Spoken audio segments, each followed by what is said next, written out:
রয়েছে নিম্নচাপ, হতে পারে তুমুল থেকে ভারী বৃষ্টি। কোন কোন জেলায় ভিজবে চলুন জেনে নেওয়া যাক। আলিপুর আবহাওয়া দপ্তর মতে উত্তরবঙ্গ, দক্ষিণবঙ্গের সমস্ত জায়গায় হতে পারে ভারী বৃষ্টি এবং উত্তরবঙ্গে বৃষ্টি সোমবার পর্যন্ত লাগাতার হবে, থাকবে বজ্রবিদ্যুৎ এবং শিলাবৃষ্টি। তার জন্য সতর্কতা জারি করেছে আলিপুর আবহাওয়া দপ্তর।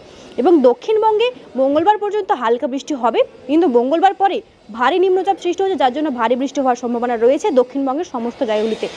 বুধবার তথা 27 তারিখ থেকে ভারী বৃষ্টি হওয়ার সম্ভাবনা রয়েছে দক্ষিণবঙ্গের সমস্ত জায়গাগুলিতে। বঙ্গোপসাগরে এখন তৈরি হয়েছে নিম্নচাপ, যা মঙ্গলবারের মধ্যে দক্ষিণবঙ্গের সমস্ত জায়গাগুলিতে এসে পৌঁছাবে এবং বুধবার থেকে ভারী বৃষ্টি হওয়ার সম্ভাবনা রয়েছে দক্ষিণবঙ্গের সমস্ত জায়গাগুলিতে।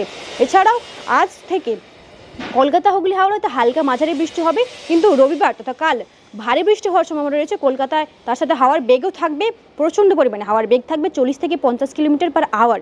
এছাড়াও কলকাতাতে বজ্রবিদ্যুৎ হওয়ারও সম্ভাবনা রয়েছে। কলকাতায় আজ সর্বোচ্চ তাপমাত্রা 34 ডিগ্রি, যা স্বাভাবিকের থেকে 1 ডিগ্রি কম, এবং সর্বনিম্ন তাপমাত্রা 22 ডিগ্রি, যা স্বাভাবিকের থেকে 3 ডিগ্রি কম। কলকাতায় আজ সকাল থেকে তীর্যক রোদের জন্য তাপমাত্রা বেশি অনুভব হবে, কিন্তু বিকেলের পর থেকে ঝড়ো হাওয়া এবং হালকা ভারী বৃষ্টি হওয়ার সম্ভাবনা রয়েছে, এবং বৃষ্টির জন্য তাপমাত্রা এক ধাক্কায় অনেকটা নিচে নেমে যাওয়ার সম্ভাবনা রয়েছে। ক্যামেরায় শুভজিতের সাথে আমি আশা, নিউজ UNI কলকাতা। आप देख रहे हैं न्यूज UNI।